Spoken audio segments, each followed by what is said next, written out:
Petrol ਅਤੇ diesel ਦੀਆਂ ਕੀਮਤਾਂ 'ਚ ਭਾਰੀ ਵਾਧਾ।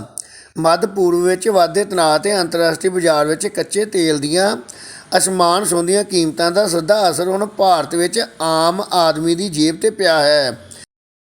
ਪੰਜਾਬ ਵਿੱਚ ਤੇਲ 101 ਰੁਪਏ ਜਦਕਿ ਦਿੱਲੀ ਵਿੱਚ ਪੈਟਰੋਲ 94.77 ਤੋਂ ਵੱਧ ਕੇ 97.77, ਜਦਕਿ ਡੀਜ਼ਲ 87.67 ਤੋਂ ਵੱਧ ਕੇ 90.67 ਰੁਪਏ ਪ੍ਰਤੀ ਲੀਟਰ ਹੋਇਆ ਹੈ।